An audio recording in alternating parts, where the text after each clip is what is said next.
Oscars and whatever, but Jimmy does that. It's got the Mighty Ducks guy. Got that guy. No! Yes, but no! He's not the Mighty Ducks guy! It's Emilio Estevez! We're the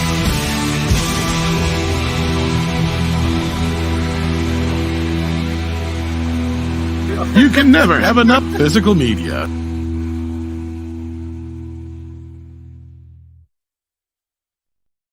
Well, hello, fellow followers. Welcome back to the Physical Media Show here on FanZcene. It's a little light panel tonight. Just me and Tom. You get the two best ones anyways. What can I say? We're the best ones. He said it, not me. I'm just messing with Like, I'm not saying I don't agree with it, but I'm not going to say it out loud. Yeah, we had a couple cancellations tonight, but that's okay. We're here. We're going to share some physical media, talk it out. So make sure you share that link out, hit the like, subscribe, all that good stuff. So let's say hi to the chat real quick, and we'll get to the nitty gritty. We got Heather Preston. Hi, Heather Preston. Glad to have you with us. Ace Hanlon, howdy to you. Glad you were with us as well. Tim Hayes, good evening, my friend. Hello there, Random Brad, and good vibes back to you. Howdy, VHS Mikey. Howdy, VHS Mikey. Glad to have you. Look, we got Bruce Leroy up in the chat. What's up, Bruce everyone? Leroy. Show enough. And hell to you, Brian Barth. Glad to have you with us. Look at this asshole. Ugh. What's up, Trevor Maurer? Glad to have you with us. He says, hi, everybody. Wondering if other collect other material on physical media, such as docos. I have been building up a collection on 3D Blu-ray. Tom collects 3D Blu-ray. He gets some. You know, I don't have very many 3D Blu-rays. I really don't. A lot. Such as documentaries. Yeah, that's what I was. Did you mean documentaries? Because yeah, I do. I wonder if I collect other material in physical media, such as docs. Well, I mean, I know, I'm sure you probably already have a lot of the ones that IMAX 3D ones. I mean, there's a few of those. Otherwise, You're mostly kind of stuck with whatever mainstream movies that are in 3D. There's been a few classic films that are getting 3D releases now that have been, so fingers crossed there's a few more left that haven't. But for the most part, most major 3D films, past and present, have been released. Just a handful of few that haven't yet. Yeah. But yeah, Kino Lorber and some of those companies are still through the 3D archive or whatever it's called. Do good work there. So yeah, just check them out. Yeah, other than the documentary stuff, I'm sure you probably have most of the IMAX and whatnot. I think Animal Planet might have done some dinosaur ones and stuff like that. Yeah, a few of those, yeah. There you go, Trevor. Hope that answers your question. And good evening to you, Hollowfield. Glad to have you with us. What's up, Stephen Luther? Glad to see you in the chat tonight. And RJ Godzilla 81. Hello to you, my friend. And live long and prosper. Hail to you, Tyrell 72. Let's see. Who am I gonna? Here we go. And Dragozilla. Hey, how do you? Howdy. Howdy. Welcome, Corleone Rogue. Hello. Welcome to have you with us as well, and IMAX and science material where I can hunt it at, yes, a lot of IMAX. Yeah, there you go. And welcome to everybody out there at home watching as well. Glad that you will join us this evening. But you know, what do we got for upcoming new releases? What's up, Poker 6666? Glad to have you with us as well. Let's see what we got for upcoming new releases. I don't think there's been many this a few. We got Criterion announced Doom Generation, totally fucked up Doom Generation, the Teen Apocalypse trilogy, The Long Good Friday, Repo Man, which will be a big one I think for people. All With Strangers and Happiness. So that's their new announcements. Let's see, what else was there? League of Their Own is finally getting standalone release, like 2 years too late, if you ask me, because the anniversary was 2 years ago. Right. That was like in the first Columbia box set, but and that's one that I guess I haven't watched it yet. I have it, but I guess it actually it's kind of like Outsiders, where they used the negative for the entire film, and it's been completely rebuilt from top to bottom. So yeah, that's another one that's supposed to look really good. Let's see, what else was there. I know there's a few. Kino had announced some lesser known stuff, but I have to grab that in a minute. I know they announced. We already got Seven Samurai, right? Yeah. Yeah. Seven Samurai. Go ahead. No, I was gonna say I know Kino announced Kingdom of the Ants. That was one of them. Kingdom of the Spiders. I'm sorry, and then something of the Ants. Yeah. Lady Killers also is announced. That'll be a 4K, I believe. We also got Sony's releasing Richard Pryor live on the Sunset Strip. I was kind of excited about that. Oh yeah, I saw that. Yeah. We finally have what looks like the final specs for Ghoulies 2, which will be getting both the R-rated or PG-13 and unrated cuts on 4K. That's awesome. Negative. We got Kingdom of Spiders, as you said. Gary Cooper movie called The Court Martial of Billy Mitchell. I'm not too familiar with, but I probably should be. Let's see here. I know there was a few Kino ones that they had announced. Just kind of scrolling through my stuff here. From Beyond is finally getting its 4K. It looks like from 88 films this time, right? Yeah. Did I order that one yet? I don't think I did. I should. Did you get the Vinegar Syndrome one? I do have one for Vinegar Syndrome, so never mind. Yeah, 4K from them. Yeah, it is. You're right. Yeah. I know they're getting to that point where now I've forgotten ones I have and I don't have now. Yeah. Well, that's just it. There's so many random releases in different places now. But anyway, you're about to ask. Yeah. No, I was gonna say, did you get to see the Severin ones? I don't think so, but Food of the Gods and Empire of the Ants were the other two that came out. Empire of the Ants. I think Empire of the Ants has Shatner in it, doesn't it? That or the Kingdom of the Spiders one does, or whatever. Yeah, one of them two has Shatner. Yeah. Yeah, I think the Spider one does. Yeah. It's one of those three, I believe. Yeah. Isn't there three different ones are releasing? So, and Squirm, they said, from Dragozilla said Kino's releasing Squirm. Other than that, what did you got for Severin then? Severin is having their summer sale or whatever is coming up or whatever, and they announced their 3 special summer sale titles that they release every year. One's Dario Argento's Opera, for any Dario Argento fans out there. It's gonna, I don't know if that's 4K or not, but it's coming. So, wow. It's 5-disc collection, includes 2 restored versions with 10 hours of special features and a soundtrack CD. So if you're into that, there's that. There's a movie called Simple Like River they're releasing. Never heard of it. And one that interests me, Summer Severin Cells, The Mummy and the Curse of the Jackals. Looks like an old, like one of those old movies type thing. So, yeah, that's it. That's all I saw. But it's interesting titles.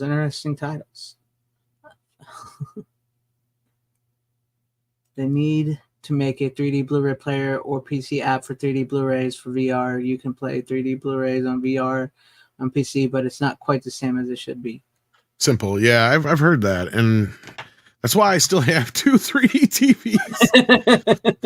And eventually I'd like to get a projector. And I know that a lot of projectors still are 3D capable. Yeah. I mean, just movies that are even released in 3D anymore, they don't. I have like Spider-Man imported in 3D, but it's region locked, and for some reason my region free player won't play in 3D. So weird. I'm kind of in this weird limbo with that one because I can't watch that one in 3D now. So yeah, and that seems to be the case. Is a lot of these they got to be imported. Because even movies like Dune 1 that had a 3D release on 3D Blu-ray, Dune 2 wasn't even released in 3D. So I don't think that one's getting any kind of 3D release. But we'll see if like Garfield and some other ones get a 3D release because they did get released in 3D in theaters. Mm-hmm. But I doubt it. That's crazy. You would think, I mean, I know 3D's gone out of fashion now, but you would think they would have something for those. For all I think like Japan and Australia are like the only 2 places they really give a crap anymore about it. And even Australia has backed off. We know we did that story not too long ago, but yeah. It's a good thing Australia does have some decent, at least people putting out movies in Australia. Maybe not decent. I mean, they do have Umbrella and Via Vision and some other companies down there that's putting them out some titles that they necessarily wouldn't get. But yeah.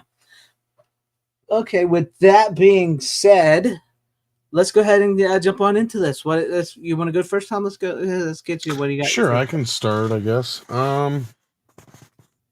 Let's start here. Why not?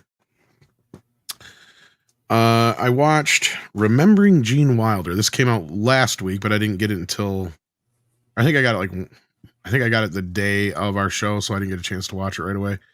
Or I did get started, but I didn't get to finish it. It's actually a pretty good documentary. There's some extras on here. The documentary itself runs about 90 minutes. A lot of cool interviews from like Mel Brooks and a few other people, Carol Kane and whatnot. And clearly they take a lot of Gene stuff, not just from older interviews, but he must have done an audiobook for a book at one point. So what that makes me want to do now, seek out the book. Because I did learn I knew a lot about Gene Wilder, but I did learn a few things about Gene in this. And one of those things that I learned was that he rewrote See No Evil, Hear No Evil. So that prompted me to want to watch it again because he talks a lot about it in the documentary. And I don't want to give too much away for those who actually want to see it and get a surprise. So yeah. I kind of got 2 for 1 in this special here. Yeah, so you were asking just before the show, has See No Evil, Hear No Evil ever been released? And yes, it has, but it's very difficult to come by because it's an image release. And so it's the only way I found it at this time was with Stir Crazy and the Toy in this 3-pack. Right. But I do know these were released separately, so you can get them. But the only one I've seen in recent time has been Stir Crazy, and it still goes for like $20-$25. Okay. But Umbrella also, speaking of, released them overseas. Now these are region free. Okay. Cool. And it is just one disc, so it's the 2 movies crammed on one disc. Because Another You has not been released in the US on Blu-ray. I haven't watched it recently, but I've seen it before. And even though I believe this is the same exact file as this one, I think this one's a little bit more compressed, but this actually looks pretty good for how old this Blu-ray is. I'm pretty sure they went back to the negative for this scan, actually, considering. Even though it's that old, it looks really, really good. Now, the other 2 I can't speak so much on. I haven't watched them in years or watched them yet recently. I know I have watched them, but it's been a while. But yeah, that one I can say looks really good. There's no special features, unfortunately. But that's the beauty, is you get a lot on here and stuff I didn't even know about it. Like I said, that he rewrote it, and he actually had I don't remember what he says, what he had dealings for, but he had dealt with the Braille Institute before, so he actually understood a bunch of the blind aspect. So he wrote all of Richard's stuff right away. And then he went to the Deaf Institute to learn about stuff about being deaf. And they were so impressed with how he had done the work in this movie that they actually had him come back and help them with videos that they work on. And subsequently, that's how he met his wife after Gilda Radner, was through that institute. So it's a whole cool kind of story. But cool. Like watching the movie again, it's like I'm watching it now and I'm like, you know what? This is the kind of movie that woke people now wish they could make, but they would totally go against this movie because they don't understand it. Right. And they would freak out that a blind person and a deaf person ain't starring in it. It's like, you don't get the point, do you? Exactly. They don't get. I love that movie too. I think I still had the DVD somewhere, but that was always one of my favorites. I do have a 3-pack actually with the DVD in it, and I forgot to grab it. Yeah, I think I still have the DVD somewhere, but I was like, when you said you have the Blu-ray, I was like, it's on Blu-ray, because I haven't seen it in a long time myself, and I remember finding that very funny. I think you're very right, because that'd be one of the things where, like, they're not really deaf and they're not really blind. They would probably get really upset over that, and they wouldn't understand the comedy, I don't think. Oh, there you go. Yeah, and it's weird because these are all released by Sony, so I don't understand why Image all of a sudden released them on Stir Crazy and See No Evil, Hear No Evil on Blu-ray. But that's crazy. It's crazy. And Another You has never gotten any love from that. Yeah. That's another one, right? And I would say maybe it's because they were TriStar, but no, it's because only 2 of them are TriStar. Stir Crazy is a Columbia picture. So, But yeah, there's nothing even more on these DVDs that I remember or recall. I mean, as far as extras anyway, so I don't think Stir Crazy had anything on it. Don't look like it. So yeah, it's not like the Blu-rays are missing anything, but yeah, there are an HD upgrade, obviously. Yeah. So. I'm gonna have to get this documentary. It sounds fascinating. I like Gene Wilder. Like, if Brian Barth says, what happened to Gene Wilder? Why did he stop making films after 1991? Well, you should check this out. And actually, he didn't stop making movies after 1991. I don't think. Wasn't he? He's been in quite a bit of stuff. Even Another You wasn't his last movie. I think that was his last starring role. But he did a lot of television. He did like this mystery series for a while. He did a lot of writing. And then he was diagnosed with Alzheimer's. And again, I don't want to ruin any of the documentary for those who want to check it out, but that's really where things kind of hit, a roadblock for him. Yeah. And they do talk about it. I like the documentary because the first hour is really spent on Gene's early years, getting into Blazing Saddles, meeting I almost said Will Smith for some fucked up reason. Mel Brooks, and all that kind of stuff. Keep his name out of my mouth. Goddamn right. And so the producers and Blazing Saddles and all Young Frankenstein, all the way up through when he started doing his own directing and stuff. And then it jumps ahead to Gilda, and then it jumps then from there. And it spends like the first hour mostly on his early life, and then it spends about 10-20 minutes on Gilda, and then somewhere between 10-20 minutes on Richard, and their collaborations. And then from there it stems off to his more recent life, and then from there it just goes to, up till his death for like the last 10 minutes or so. So it's like, about hour and 35 minutes all together, but yeah, it does cover quite a bit of his life. I mean, there's some gaps in there. I really wish it feels like it could have been a better documentary had they actually given it 2 hours to breathe, and you could have gotten to some of the more his 80s, because I feel like his 80s stuff is really overlooked. I mean, they brush through it real quickly, and the 80s are more about Gilda and stuff like that, which I understand, but yeah, you just get a little bit different side of Gene. Like I said, I knew a lot of this stuff, but you do learn a little bit more about him than even I knew before. And I do want to seek out the book now that this is seemingly based on. But yeah, See No Evil, Hear No Evil is definitely their best movie ever. Oh yeah, I don't think that's debatable. And again, I mean, the movie itself is funny as shit. Laugh a second type movie. I mean, almost every other line is fucking hilarious and insanely quotable. You got Kevin Spacey as one of the bad guys in it, for fuck's sake, doing a weird British accent. And I'm watching it this time, and I think I figured it out, something that I never noticed before. I think he's playing gay in the movie. Really? And I never noticed it until now. Because there's two specific scenes that give me this inclination that he's playing gay. And it's almost kind of like his partner, like she's almost fucking with him on purpose because she knows he's gay. Oh, because there's one scene where she completely gets undressed in front of him like it's no big deal. Mm-hmm. And when he looks at her, he rolls her fucking eyes because you can see her tits are hanging or through a see-through fucking undergarments. Yeah. And he like rolls his eyes at her. And then there's the other scene later on. She's taking a shower with the door wide the fuck open. Like a girlfriend and not a boyfriend. Right. And not once do you ever see them in any way, shape, or form, anything come up about a relationship between them, or she tried to manipulate him in any way, like through a sexual way. But yet, like everybody else is in love with her, right? Like that's the whole point, right? Like everybody's always like, oh my God, she's amazing. She's beautiful. Her, those legs and, everything, everybody keeps talking about her, right?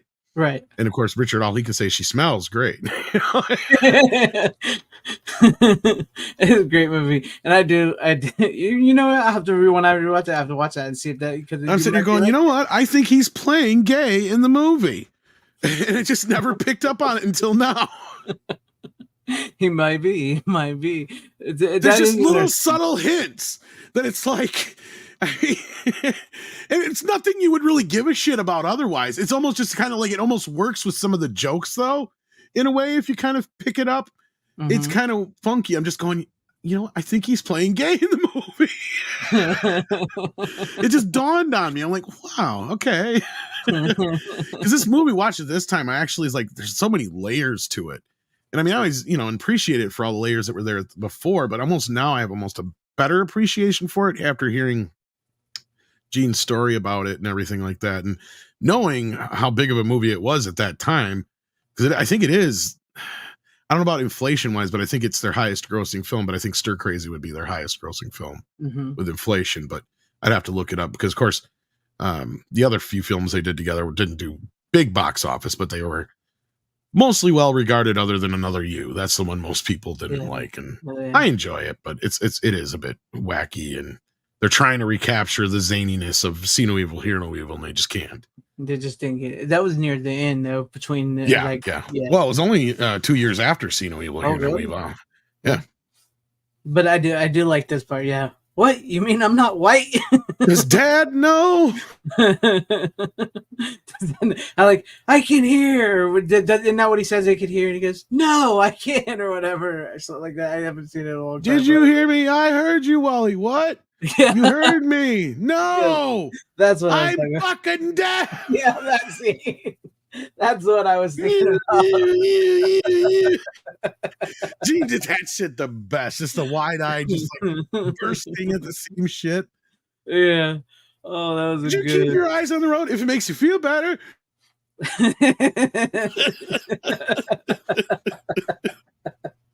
Oh no, I'm gonna have to watch that movie. I'm gonna have to Are you serious? Find one. Yes, I'm serious. Fuzzy Wuzzy was a woman. I think I can prove that these men have the mens rea. Wait a minute. What's the mens rea?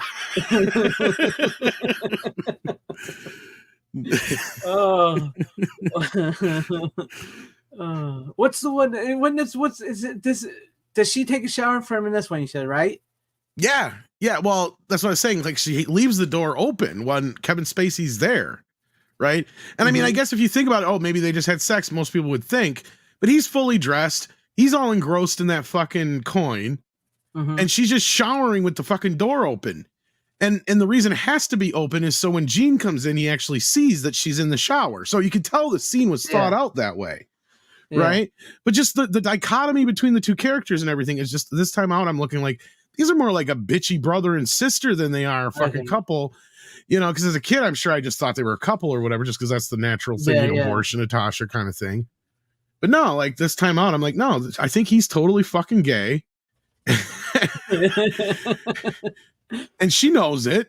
Yeah. And she just does this shit to fuck with him. Yeah, I get it. Yeah. Yeah. Anyway, but like, so yeah, you're right. Yeah. She comes in and he's like, well, I just held up a woman with an erection. Yeah. Cause that's what I was thinking. I remember that scene. Like he's got like his hand in the pocket, like he's got a gun on her, and then he pulls his hand out. He's just got a big old. And she's just staring. It was fun. It was, that's a funny scene. No, I mean, they did a really good job of trying to make sure everything fit and everything worked. Like at no point do these guys break the fourth wall. Like, do you not believe they're not deaf or they can't, like, especially Richard Pryor. And I don't know if it's just because of his MS kicking in at that point, but I mean, it works so well for the character. Like you almost believe he's blind. You do. And he does such a great job of just finding, and he said in an interview somewhere where he just finds something off in the distance and he'd concentrate on it. And the biggest thing to do was just not break his concentration.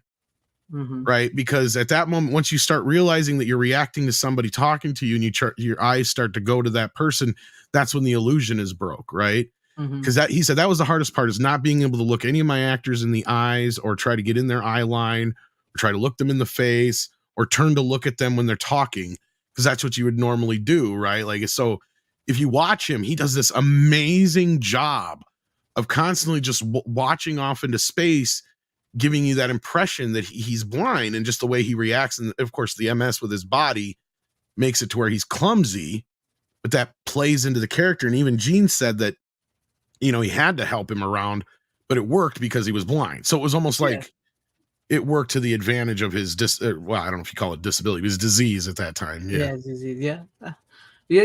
right, because they really do a really great job. That shows you the talent and skill of these two guys at that time, because they really do a good job making you think that one is deaf and one is truly blind, and the comedy just like flows from it, and it is hilarious, and it is one of their better movies. It's one I always remember.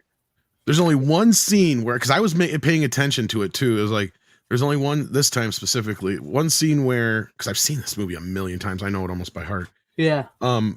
Where Gene couldn't possibly understood what they were saying. You could tell he's striving to make it look like he's reading their lips, but it's when they're driving to Great Gorge with his sister, to Great Gorge, and he's in the back seat. They should have had him in the front seat. Because then that way he could have looked at both of them, once at a time when they're talking, because it's hard for me to believe that he could see them from that angle and actually read their lips from the side like that. Right. That's the only time it really kind of breaks. But even then, it's not a big deal. You know what I mean? It really would have slowed down the scene and made it. But my point was earlier with that other scene is they had to go through that whole thing to think, wait a minute, she's got a shower with the door open, because otherwise Gene Wilder wouldn't even know she's in there. So like that kind of thought process had to go into every breakdown of every scene, even along the lines of keep your eyes on the road. Okay, if it makes you feel better. Little things like that. It's just It's set up, and I can get it. That is a little, because they got to be like in his line of sight so he can read the lips and being at an angle like that. But yeah, I get what you're saying. But it's I love the climax too with the how do I get the idea I'm not the only blind man in this room? Bad guy. Yeah. I'm gonna have to go and the fight between the two blind guys is great. Almost as good as earlier in the movie where you literally have the blind leading the blind joke. Yeah. Which is this is just fun for me. Wait for the beeps. Yes. You're the asshole. What'd you say to me, pal? You're a dumb idiot. I mean, wait, Wally, stop fighting with people. No, man's got something to say. Let him say it. Say one more word. Just one more fucking word. I've not seen this movie forever. I'm gonna have to find my DVD. Fuck a lot. Yeah, I remember that. Fuck it. That's your philosophy on life. You don't like something, fuck it. Just fuck it. I could have solved your problem in 10 seconds. Puts the ice cream cone on his head. Yeah. You feel pretty dumb now, don't you? See, and that whole scene is the movie. Right. And that's what I don't think where woke people would understand this movie now, and how anti-woke it is at the same time while being inclusive. And the main characters, the whole idea being about, yes, it's about this chase comedy because they're wanted for murder. One's blind, one's deaf. That's the hilarious part. They're both witnesses to a crime that they're now accused of committing. Yes, that's on its surface level is the story. But when you break down the characters of who they are, they're both characters who are trying desperately not to let the world know that they're handicapped. And the only reason that is because they don't want sympathy from it. They don't want to be treated like handicapped people. That's their whole point. Now, to me, that's an actual progressive message. And this movie came out in 1989. And I'm watching this movie now going, God, they can't even get this shit right now.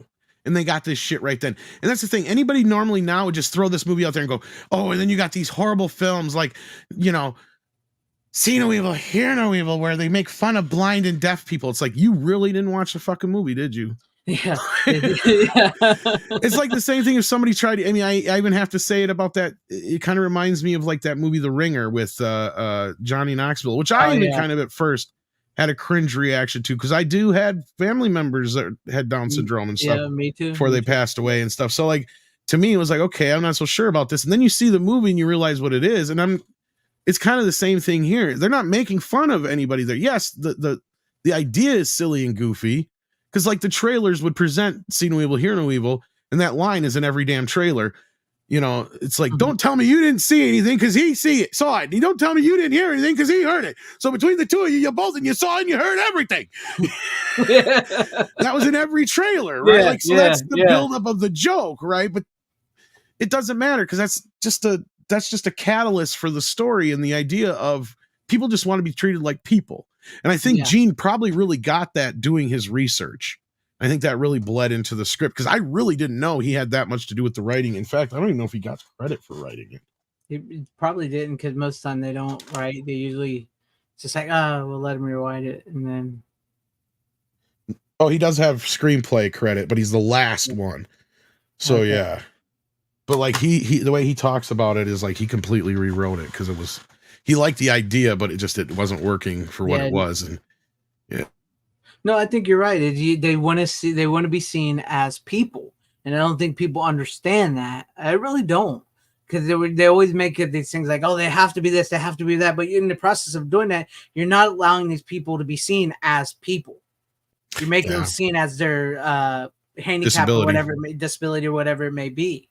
Yeah, I don't think people get that nowadays, and I do think I think you're right. No, I don't think people would accept this movie today. It's sad but true. But that is a great movie, and I have not seen that movie in years. I'm either going to have to try to find a Blu-ray or hunt out my DVD so I can rewatch it, because that is a fun one. That is a fun one. And I'm gonna have to get that documentary too. So I'm gonna have to look that up and order that as well, because I did like him. I did like Gene Wilder, and it's just it's sad what happens to some of the people you really like through the years. And speaking of seeing them as real people, you see Gene Wilder as a real person and not just this actor you grew up watching. So there you have it. Yeah, well, and one of the main parts of his story, to go back to the documentary, which Kino Lorber put out, by the way. Mm-hmm. And this is a part of the story I already knew. When he was younger, his mom had a heart attack. Mm-hmm. And the doctor scared the shit out of him. Okay, so you guys got to remember, this is probably like the 1940s, I'd imagine. Yeah. And he told him, early 1950s, probably tops. and he told him, don't ever argue with your mother, ever. Now imagine telling this to an 8-year-old. Yeah.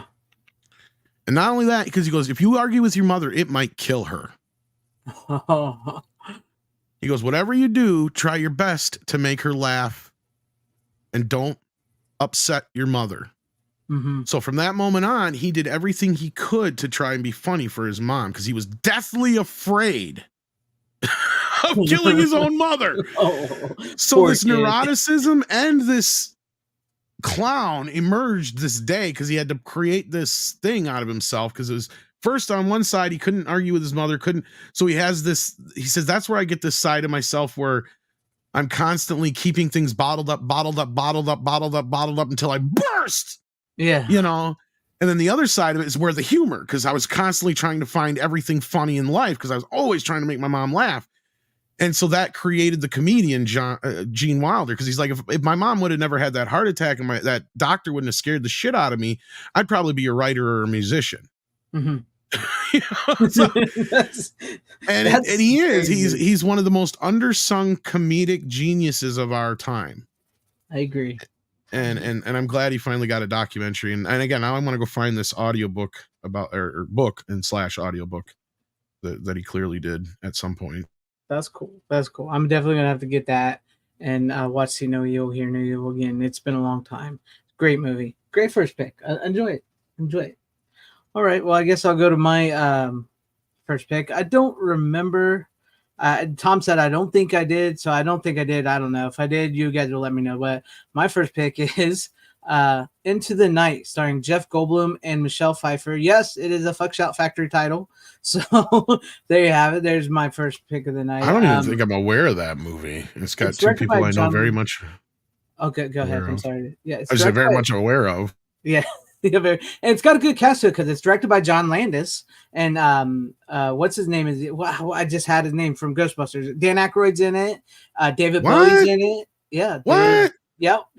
It's got a why have I never heard of this movie? I don't know why you've never heard of it. This is one of John Landis's undersung movies, I believe. That's weird, because if Dan Aykroyd's in it, because I actually did a report in high school about Dan Aykroyd's film career, and I don't recall this movie. Yeah, he's in it. He's in the beginning of the movie. Life before the internet, kids. There you go. Yes. So the thing of this movie is like a noir comedy drama type movie. Jeff Goldblum is a aerospace engineer, speaking of which, and he works with Dan Aykroyd. They work at the same company together. He's an Insomniac. Of course, it looks like it's out of print. Fuck Shout Factory. Yeah, God damn you, dirty mother.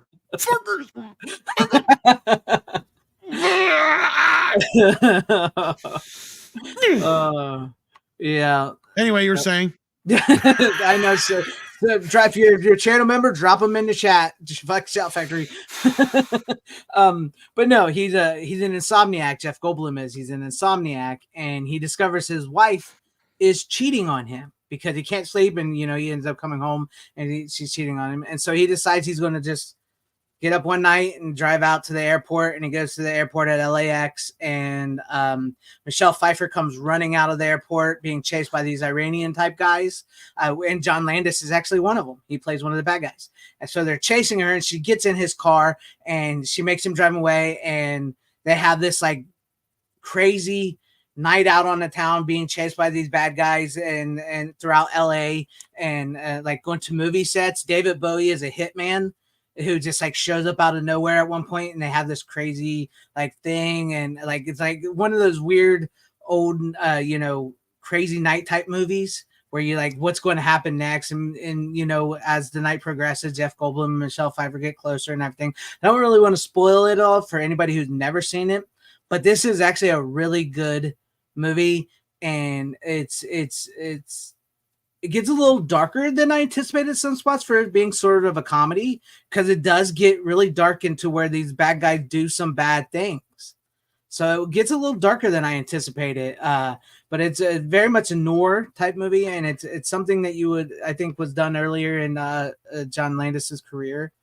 I do actually, if I can remember, one of the fight scenes that Jeff Goldblum has with this guy is like, is it that movie? Damn it, I just watched it. I think the Wolfman is playing in one of the on the TV during a fight scene, if I remember correctly. I can't believe I can't remember right off the bat. But yeah, Tom, I know you probably can't get, if you can find a way to get a hold of it, I think you would dig this movie. It's not a bad movie. It's a very undersung movie. So I didn't know it was out of print or so. Well, at least I can't get it on Amazon.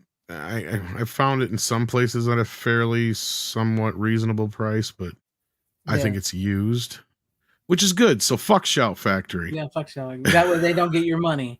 That's right. I bought it for like $12. So lucky, but it was new when I bought it. Lucky. Yeah. It's an offbeat film. It's something. It is like we talked about earlier. You wouldn't get movies like this. You really wouldn't get a movie like this nowadays. This is something. It's very original, but also paying homage to the like L.A. noir crime type movie at the same time. And I don't know. It's honestly it's kind of hard to explain because you really got to see it. It could it's a little bit similar to After Hours. A little bit similar to After Hours. I would say that. I think you could probably double feature it with After Hours and even 3 O'clock High. I think you could kind of combine all three of those movies. I wonder if Diabolic has it. You can check it out. Yeah, and yes, Michelle Pfeiffer does have a partial nude scene in them. Speaking of which, when you talk about how just leaving the door open, when she gets him back to her apartment, like right after they do. There you go. Like when she gets him back to her apartment, like right after meeting him, she just gets naked, walks by, and you get to see like Michelle Pfeiffer's rear end and everything. Is one of her first like partial nude scenes and everything. So yeah, it's pretty fun. I think I got it for a decent price over there at Diabolic. Same price, pretty much $22.99. That's not bad. No, that's not too bad. Yeah, I've seen worse. Yeah. I can't believe you did. I would have sworn you would have known this one, especially with Dan Aykroyd being in it. Doesn't ring a bell, man. I don't know why. Yeah, he's only in like the first like 15 minutes of the movie in the beginning, because then once Jeff Goldblum leaves his wife and goes out on to do like he's going to leave, and he meets her. It's all about him and her being chased by these guys, and things happening and going through Hollywood and LA and stuff. Yeah, it's a fun film. It's a fun film, and like I said, it does get a little darker than I anticipated when I first saw it. So it's a good one. It's a good one. I believe it might have been. This might be, when was this made? If I 84. It was one of Jeff Goldblum's one of his like first movies and stuff. And this does have interviews with John Landis and Jeff Goldblum on it. And this is one of the ones where it's a great interview with John Landis where he talks about how just because a movie is a success at the box office doesn't mean it's a good movie, and just because a movie flops at the box office doesn't mean it's a bad movie. He really explains that, and I always liked his explanation in that interview. So, yeah. I can't believe you never saw it. No, it never came across my radar. It's not ringing any bells, which is weird. I don't know. Yeah. Chat AV, we do. I know there's got the Japanese one, but we need an American one with the everything on it so we can see it. Yeah. You should know, Victor, he can't go to the Shout Factory. They won't let him buy nothing from them. Nope. They will not. Yeah, not unless I go somewhere else and have somebody else do it for me, and it's a pain. Yeah, it's a pain in the ass. But no, yeah, fuck Shout Factory. I guess I was lucky. Overpriced bastards. Yeah. They are. They're getting a little. I think we talked about that before. That they are getting ridiculous. They've been overpriced for a while, but it's getting extreme now. I agree. Still, I need to clip that for the show. For what Jim Wynorski said. He said they're horrible people over there. He said they're horrible people over there. I love that. Yeah, but yeah, I do recommend this movie. I do recommend Into the Night if you've never seen it. It's a good one. It's a good one. It's kind of weird and a little offbeat. It's a little dark. It's funny. It's romantic. It's noir. It's got everything you could want in a movie, really, from like that time of era. So I recommend it. But let's go to you, Tom. What do you got for us for your next? All right. Well, shit. How should I do this? All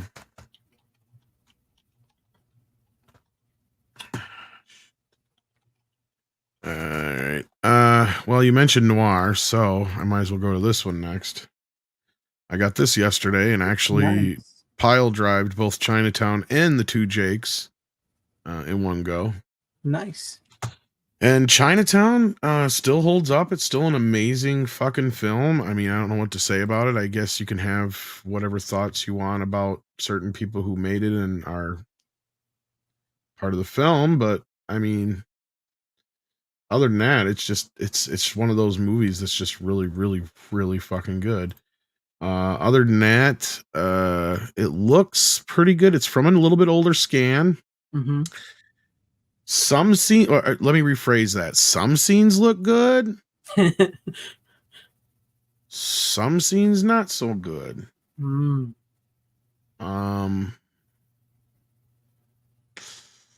Yeah. Yeah. So consensus is it's funny. I actually reached out to that damned idealistic crusader and asked him what his thoughts were on it, and he hasn't got back to me yet. So, because there is some scenes, like I said, that look really good, and then there's a bunch of scenes where you can still see frozen grain or whatever you want to call it. There's a lot of haloing in some bits, and it all depends on the scene. Like even in the opening credits, like you can see still grain in the credits, and it looks wretched. And I'm just like, why? But then some of the outdoor scenes look amazing, and don't look like they were manipulated as much. But again, this is a little bit older scan, so I'm sure they did some sort of neat or whatever program over this to kind of even out the grain, and they did degrain it quite a bit.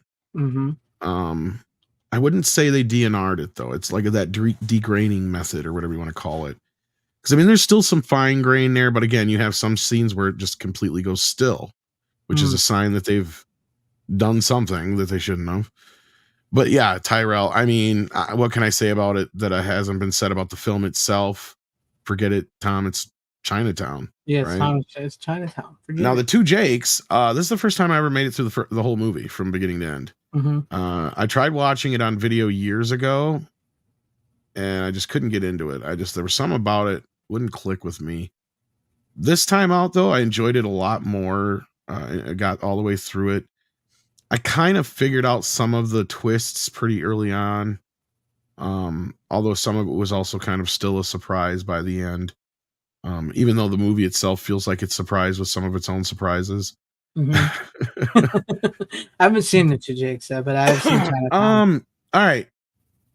Chinatown, as you know, is, yeah, to quote Bob Evans, it's about water. Yeah. Land. LA. Jack Nicholson. Right. And water.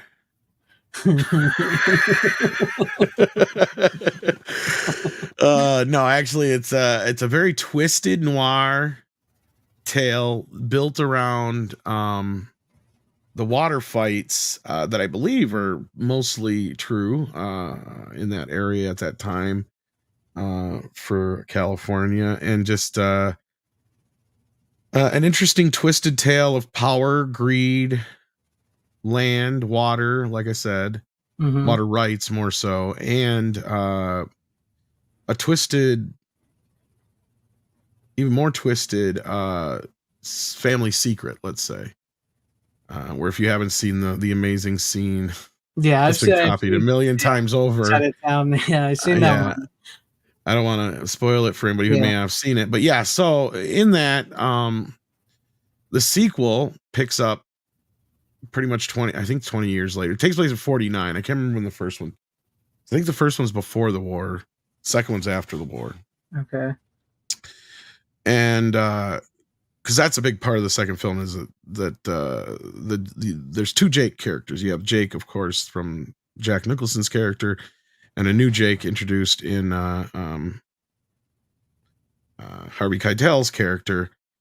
And right off the bat, what seems to be a routine catching your wife in bed with a man turns into a murder, and Harvey Keitel is the murderer. Oh. And so it's this whole twisted kind of not so much whodunit, because there is a bit of a whodunit behind the scenes there that gets going, but it's more of a why. So again, Jack is kind of it's very similar to Chinatown and how it kind of flows, and again, Jack Nicholson directed it. It's written by the same original writer, but Bob Evans and the writer and Jack all had different ideas of what the movie should be. So Jack won out in the end, I think, for the most part. And it's a good film. It's not a bad film at all. Jack, though, knows how to craft a good story, and that's the beauty of it there. Is it like on the same level as Chinatown? No. Is it a worthy sequel? Yeah, probably. I mean, if on a level of like Godfather 2 to Saturday Night Fever sequel, Staying Alive, it's way closer to Godfather 2 level, but probably more along the lines of a Return of the Jedi, or I'm trying to think of a decent but not bad sequel. You know what I mean? Like it's really tough to like. It's one of those movies where the only problem with it is that it's a movie that's following Chinatown. Right.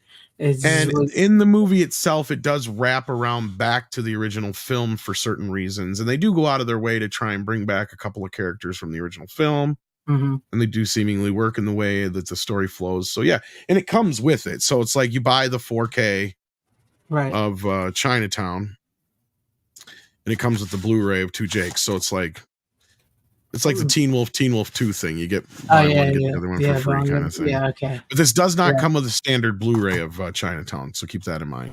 Okay. I've never seen the Two Jakes, so I have to look on that. Do you think Jack Nicholson should have won Best Actor for that year on Chinatown? Maybe. I mean, I probably would. I don't even know who won that year for Chinatown that year. 74, I think, is when it came out. I don't remember who won that year either. Yeah, I don't know. Because the year before was Brando, I believe. Yeah.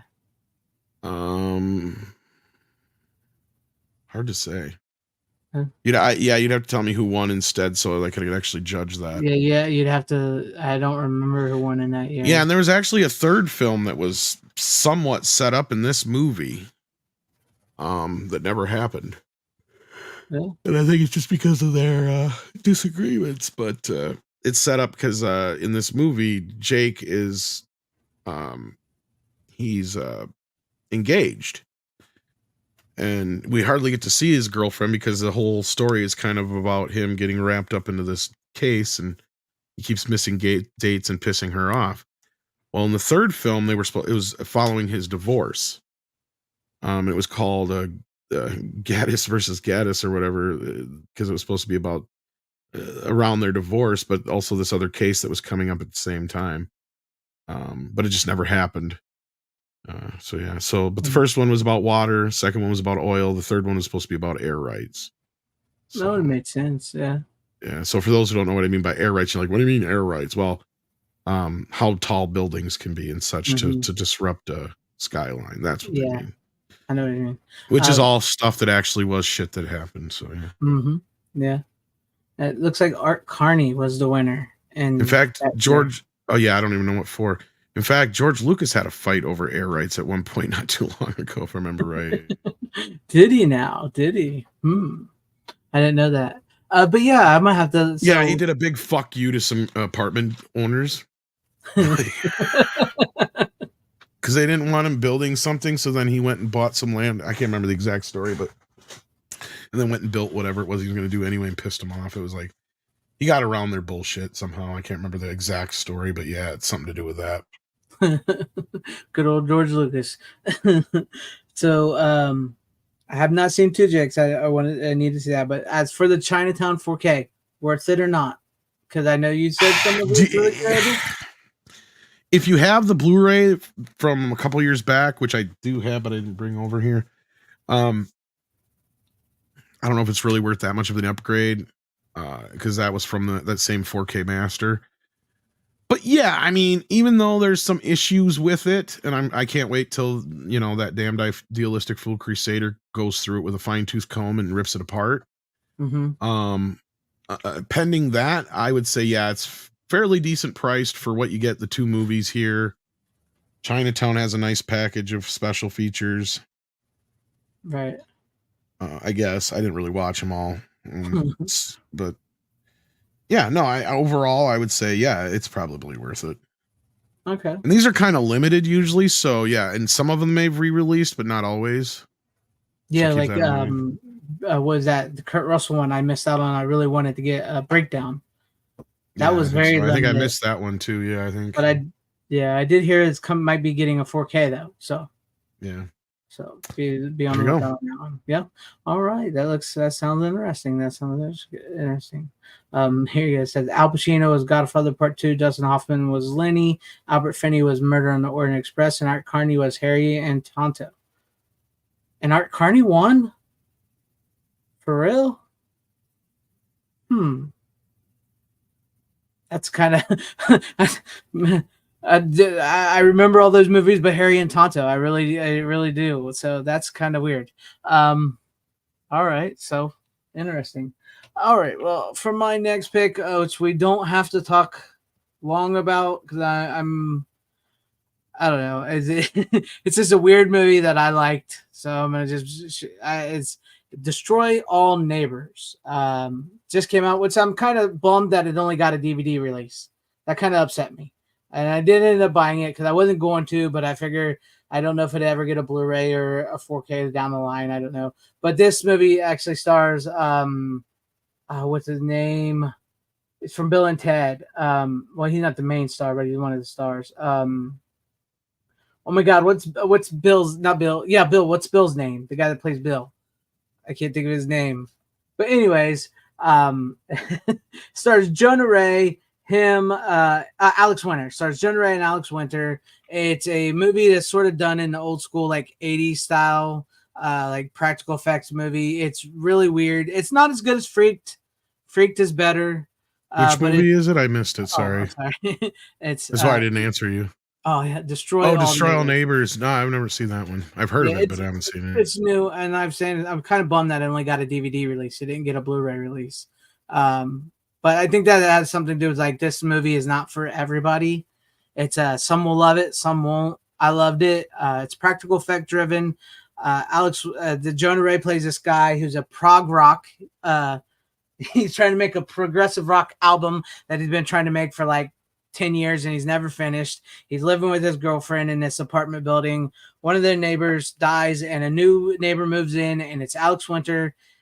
He's decked out, full blown prosthetics. He's made up to look like this Russian guy, and he's just so annoying. And it drives Jonah Ray's character insane to where he eventually goes over there and confronts him and he dies. He ends up accidentally killing the guy. And that's about as far as I'll go for anybody who wants to see it because I don't want to spoil it too much. But after he kills him, he starts talking to him, and it's like his head and everything is like it's still like he's there, and he's so it's very much this weird movie. And it's sort of in the vein of the movie Freaked, if you've seen the movie Freaked, but it's nowhere near as good as Freaked, and nowhere near as weird as Freaked. But it goes from there, and what's he going to do with his body? What's the neighbors going to think? And there's a whole story to it. It's on the DVD is really super cheap. It's from Shudder. It's a Shudder original. But I was kind of bummed that I only got a DVD. So, but that's about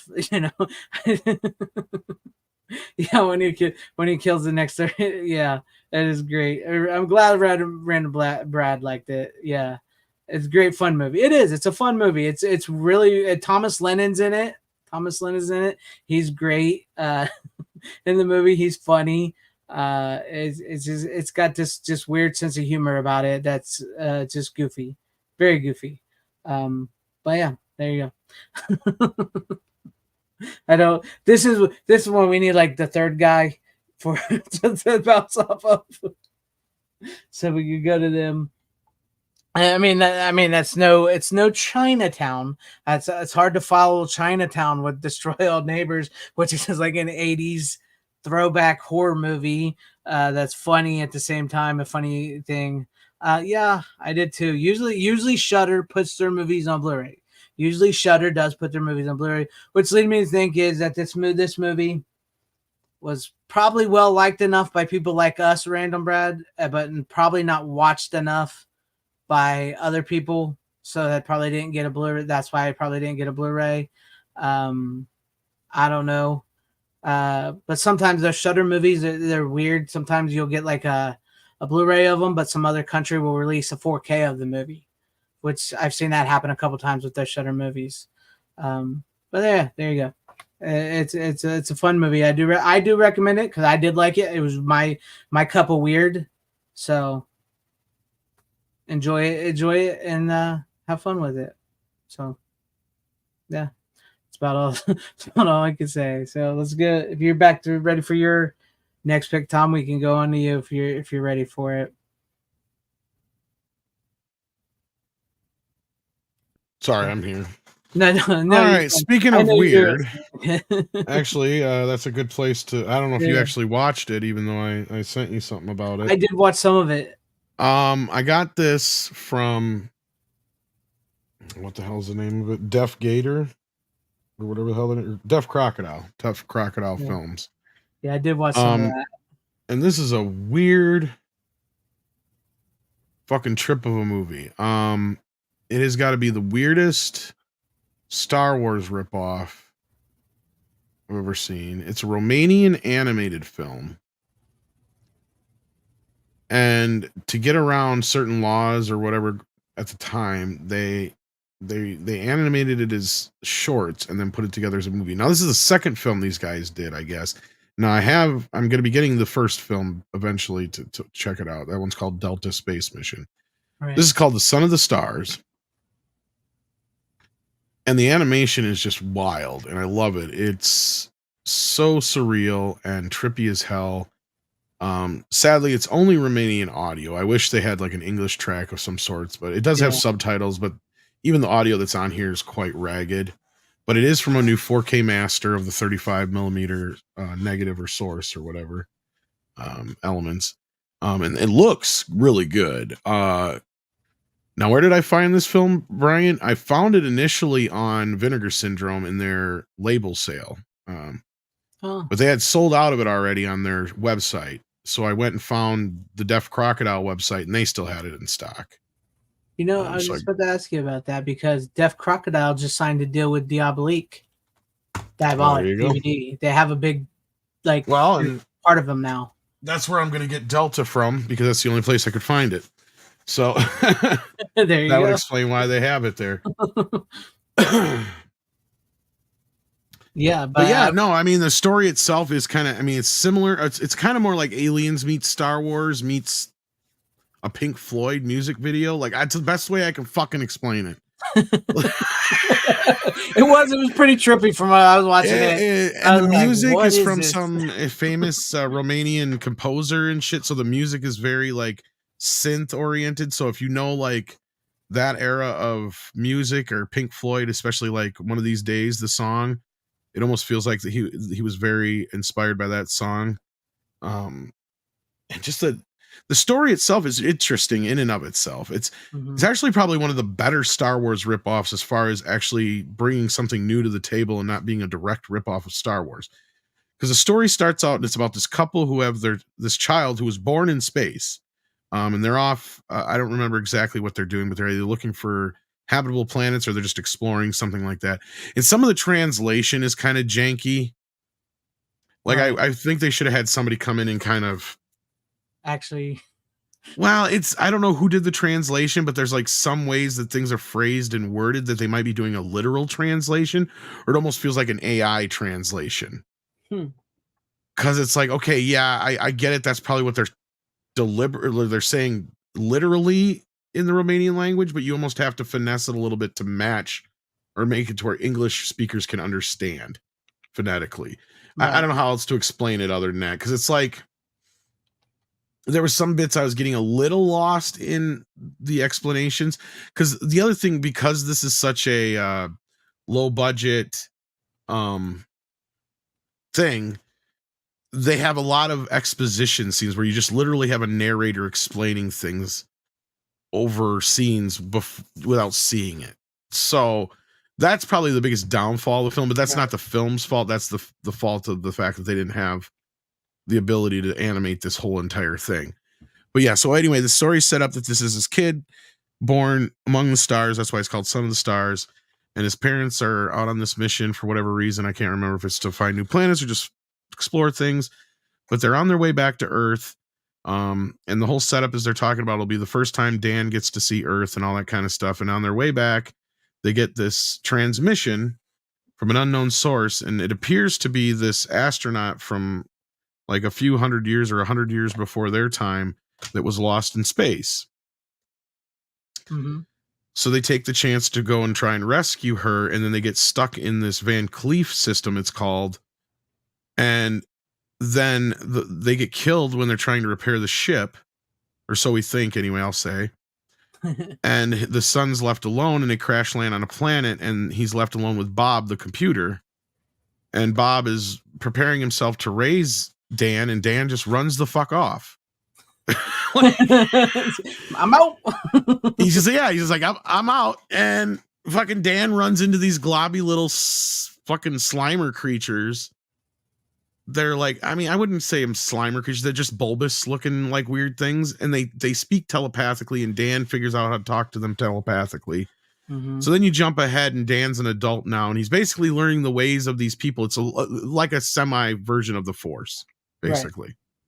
So he's got all these abilities and stuff, and he ventures out into what's called the Forbidden Zone because he's about to become a hunter, or he's become a hunter now, it's called. And he's not supposed to go out there, but he goes out there with this one younger one of the creatures, and he stumbles upon the ship and talks to Bob. Bob freaks him out. It's just some weird shit that happened, but it is like there's a story that keeps going and going and going, and you get wrapped up into it, and before you know it, you're like, okay.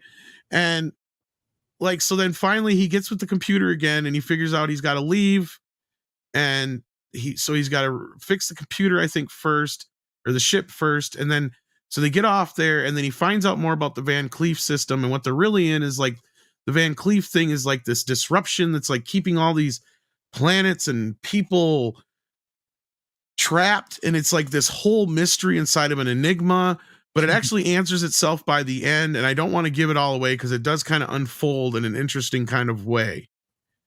And again, I know you're like, well, how's that a Star Wars ripoff? Well, it's through the visuals and some of the things that happen, and Dan being like this Luke Skywalker kind of character in a lot of ways. So you can definitely tell it was inspired by that.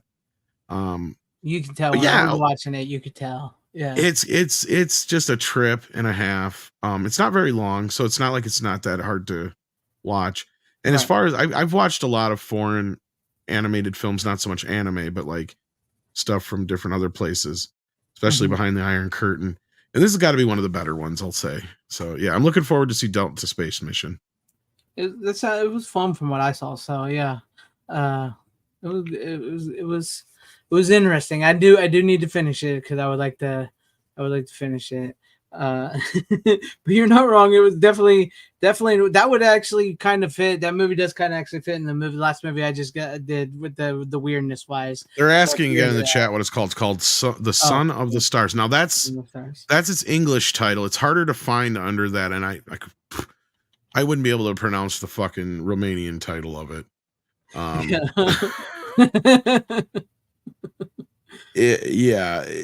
it is just a fucking trip and a half. I mean, I really don't know how else to explain it. I really don't. It's just one of those, you got to see it to believe it. Great movie. All right. I guess we'll move on to me. Now, this because it does get confused. If you type in Son of the Stars, I just want to say, because you'll get a lot of stuff on a book that has the same, a sci-fi book that has the same exact title, but is not related as far as I can tell. So like, yeah, the Wikipedia and all the other business about it online, even on IMDb, it's under the original Romanian title, which is like all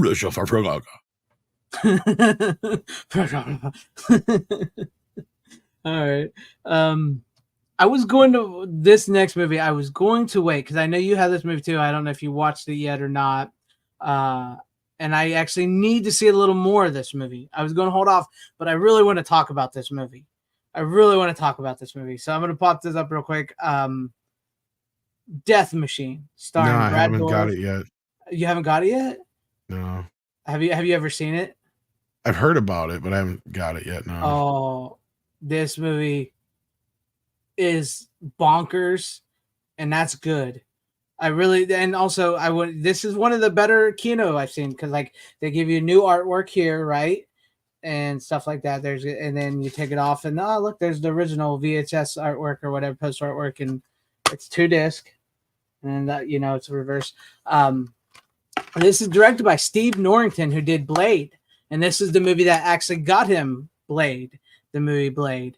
But dang, this movie is, I love it. It's so good. And I don't want to go into spoilers too much, because if you've never seen it, but essentially this movie is as if somebody said, hey, aliens, let's take aliens, Predator, let's take Predator. Hey, RoboCop, let's take RoboCop. Hey, that little bit of Terminator part you like, let's take that. Oh, and the Joker, the character of the Joker, let's throw this in and blend this movie together, and that's this movie, right? That is this movie. If you ever wanted to see Brad Dourif play the Joker, he's basically playing the Joker in this movie. And there's 3 cuts of this movie. What I'm talking about, why I wanted to wait a little bit, but I have to talk about the movie because I enjoyed it, and I'm dying to see. There's 3 cuts of this movie, and they're on here. There's the director's cut, which is 106 minutes long. There's the U.S. cut, which is 100 minutes long. And then there's the foreign cut, which is 122 minutes long. So it's 2 hours and 2 minutes long, the foreign cut, which is one I need to get to. But this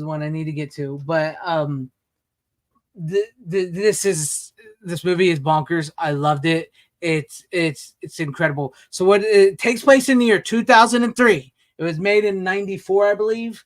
94, but it takes place in 2003. There's this corporation that are making these like robot type suits, and they're malfunctioning, and they're getting in trouble with the news. And this woman, they bring in this woman, played by Ellie Pugh, whatever her name is. I don't know how to pronounce her name, to come in, and she's like on the board, and she wants to fire Brad Dourif's character, who is like their genius guy who creates everything for him, and he's infatuated with her. And like I said, if you ever wanted to see Brad Dourif play the Joker, this is Brad Dourif playing the Joker. From like the gags, like when he comes into her office and he's like, "Hey, I want to show you something." He pulls out a rubber chicken and a gun, and he makes her hold the gun, and he's just insane, and he becomes infatuated with her, and because he's psychotic and everything, and then he has created this machine. He has created this machine that seeks you out through fear, that's unstoppable, and he unleashes it in this building, and these other guys and everything are stuck in this building trying to get away from the machine. It's very similar to Aliens. I want to say more so Aliens than Alien. Yes, Rachel Weisz is in it. She makes a quick appearance, and so I need to get to the 122 director's cut minute. I want to see if she's in more of it than she is in the other ones, but she's not in it a whole lot. It's her like first on screen movie, Rachel Weisz, but it's insane. And what's funny is each character's name it relates to some of the movies they're copying. Like the boss of the company, his name is Scott Ridley Scott. One of the characters' name is literally Sam Raimi. One of the characters' name is John Carpenter. Right? One of the characters' name is Wayland. And another character's name is Utini, or whatever, the Wayland, whatever company from Aliens. So yeah, they're named after things. And like even the Sam Raimi character does something in the movie, and they've used the camera effect that Sam Raimi does. And with the following the thing, like how he does, the classic Sam Raimi camera movement. But if you've never seen it, I think it's a hell of a watch. I am so happy Keanu Lorber put this out. I'm so happy that I have multiple cuts of the film. I was going to hold it off till I watched the longer cut, but I had to Utani. Is it Utani, right? That's how you pronounce it, I believe. But I was going to hold it off till I watched that cut because I wanted to see the big differences because it's so much longer. So yeah. And this is, like I mentioned, this is directed by Steve Norrington, this is the movie that got him the job of Blade to make Wesley Snipes the first Blade movie. So it's great. It's still pretty cheap too. I believe I paid like $16.99 for it, and it's 2 discs, 3 cuts of the movie.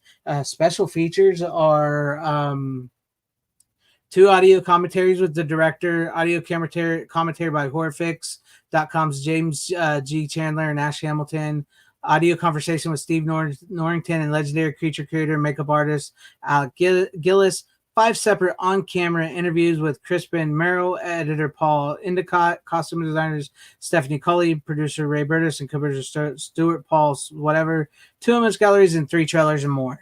So they get $14.99 on Amazon. It went down in price. It must be on sale because Amazon, when I first saw it, had it for $22 something, and I got mine from Orbit for $16.99. So yeah, it's pretty cheap, and it's well worth it. The scans look great. It's yes, you do, Random Brad. You need this in your collection.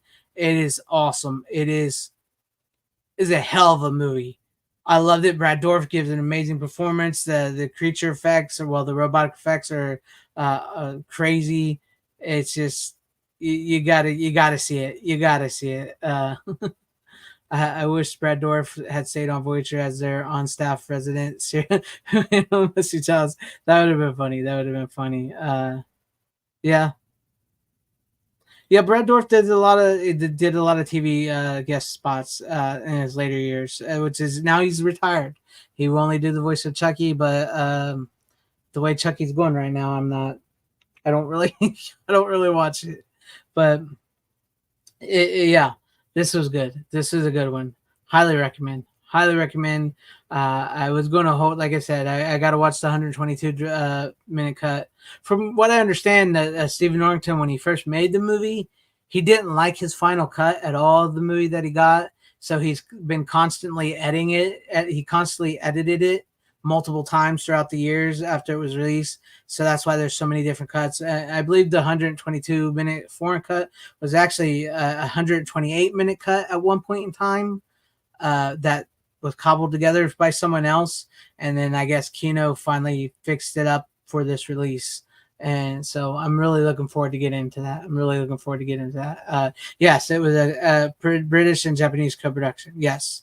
Which you can tell there's a little bit of that Japanese influence in the movie with some characters and the way it's hit in the building. It almost feels like it could have been just a Japanese movie in general at certain points. But other than that, it's fun. It's fun, crazy, good practical effects. Yeah, I recommend. I highly recommend.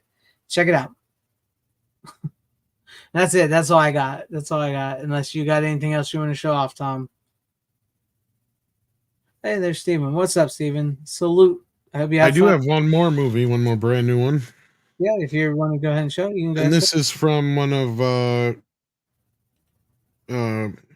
Vinegar Syndrome's cinematography company. Cinematography, I guess. I don't know. Whatever. It's a thing. And it's the 4K version of Little Darlings. And it comes, and this is the way they do them all. And I don't know why they have these stupid little things. You don't need them. But they all come in these books. It's kind of nice. Nice. Yeah, nice. And you got, you open it up and you get all these pictures, and sadly they're stacked on a plastic thing, but at least they're not touching each other. But you get a Blu-ray and a 4K of this one. And I don't think Paramount did the 4K restoration on this, because this looks more like a Vinegar Syndrome restoration than any of the Paramount ones I've seen, even though Paramount owns the film. And it says it's in stereo, but it's not. And I don't think that the movie ever was, from my research, so I'm not too worried about that. And thank you. But the funny thing about this movie is I mean, I remember growing up, it was always on cable and television. But funnily enough, it's a movie that has one of those histories that has not been re-released on video or on disc or anything like that to this point. And a lot of people, including myself, thought it had everything to do with the movie's subject matter. Right. When I guess it has more to do and nothing to do with that really, so much as it has to do with music rights, evidently. That's what it had to do with. So that makes more sense, I guess. At the end of the day, to a point, even though, like, look, I'm not going to beat around the bush. The movie is... It's not... The subject matter is a bit of an issue, but it's not so much... It wouldn't be so much of an issue if the two main stars weren't 16 and 17 at the time, respectively. Right. I think it's the bigger problem. Although the movie was shot as a PG-rated film, it still ended up getting an R-rated because it is a bit over the line in certain things. And even though I think it's like a year or two before Ridgemont High and whatnot, I wouldn't say Ridgemont High. I would say Ridgemont High is much worse. Yeah. I don't know if you remember this movie at all. Vaguely. It's kind of like, I hate, a lot of people compare it to Porky's, and I wouldn't compare it to Porky's. I'd say it's kind of more like Meatballs with a slight hint of Porky's. Right. Because it's a lot more sweet and innocent than Porky's, I would say. And honestly, it's a very, again, here we go with another quote unquote woke type movie that would have, they totally screw up now. I think it's a very earnest look. And now that, frankly, I can't say much more than that because I'm not a girl or a woman. Right. But I can only imagine it's a very earnest look at what it must be like to be at that 14, 15, 16-year-old age. You know, right between a girl and a woman, right? Right. And the movie does not, in my opinion, go too far over any lines. The two main actresses handle it all, I think, with a lot of grace. And the supporting cast does a really great job with it. Armand Assante actually does a really good job of handling his character in the film. But it sounds like you've seen it. Is this, from the way you're laughing. With Tatum O'Neal and yes. Yes. I'm trying to think that Christy. Yeah. I'm going to say Christy Christy McNichols McNichol. or whatever. Yeah, I think Christy that's what it is. Yeah. McNichols. Where they're in Yeah, the race yeah. to lose their virginity over a Yes, vet. yes. Okay, yes.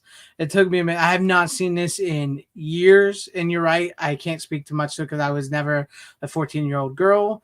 I don't identify as that. So, but yeah, you're right. I could see that how people, might object to this movie today or whatever, or something like that. So yeah, it's been a long time, but I could see. I can't really speak too much on the movie because I haven't seen it in a long time. I would say it actually aged really well, believe it or not. I know that sounds weird, but maybe it's easier to watch now knowing that all these people are much older and all that kind of stuff, and they're older than me to begin with. Yeah. I mean, those things might play into that. I'm not going to say they don't. But at the same time, I mean, it's such a sweet and innocent movie while also being a very earnest film. It's a real fine line that it kind of treads. Mm-hmm. That I wish there was I'm sure there is a better film to compare it to. I mean, I would honestly compare it more to like what American Pie was than what Porky's was. But it's just ahead of the curve. In that respect. But I mean, maybe it's because it's about girls that matured faster.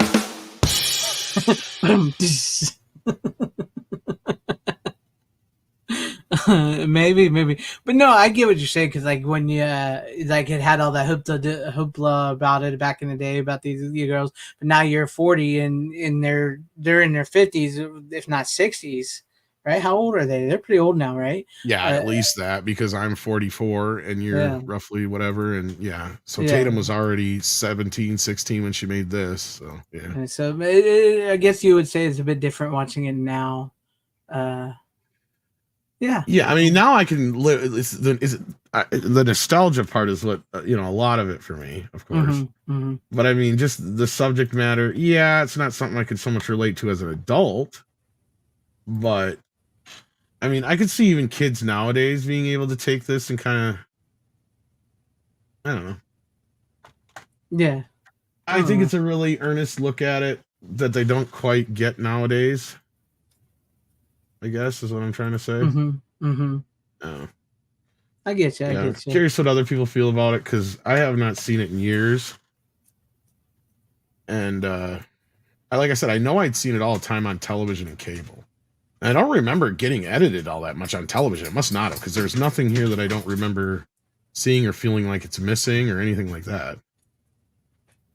So yeah. Like I said, I've not seen in years. I didn't even know this was part of the new Vinegar Syndrome, like the Black Friday thing, right? I got it in with all my Vinegar Syndrome stuff. Yeah. I didn't even see that when I was going through there. Huh. Yeah, it's one of their brand new ones, and this company, I don't know if they're brand new or if they just picked up with whatever, but they've got a couple of releases I got this time out. I'm not a big, all their covers are like this. Okay, I'm not a fan of this, but I'm not a big fan of certain things. It's a little too bulky in the size. It's a little too big. It needs to be just a little bit more smaller. I mean, the book part is nice. I like the book part. Yeah, that's nice. It feels real nice, like a real book. But they also, I kind of am of two minds.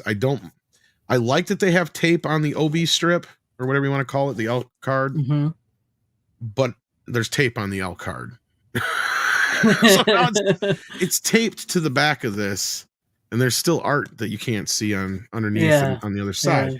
And I've got like 2 or 3 of their releases, and they're all like this. They're all like this across the board. So so I got the Madonna Harvey Keitel one, and I'm trying to think of the other one I got. But yeah.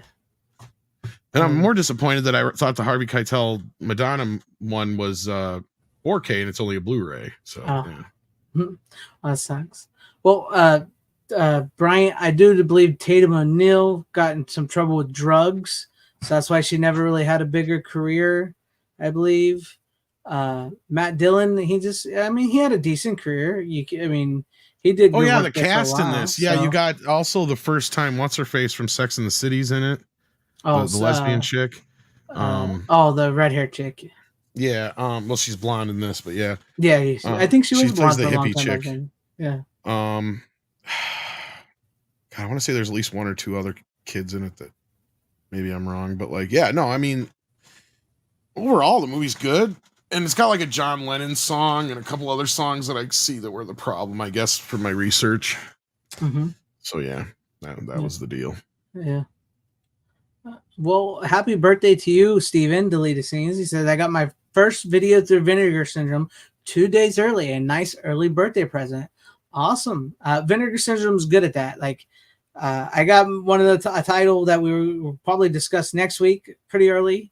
Tom, you did too. So they're pretty good with that when you do with them like that. So, oh, and happy birthday once again, Steven.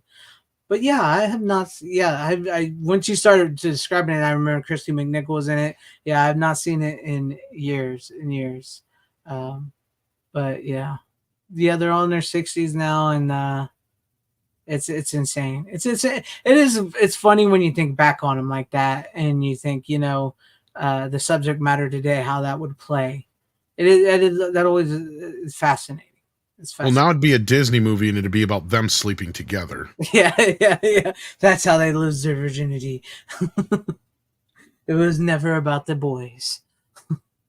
It's a love they couldn't understand. Everybody else wanted them to love the boys, but they loved each other. Little darlings. The coming of age Disney's story. Little Darlings. Yeah, Disney's Little Darling. Directed by Takeshi Waititi.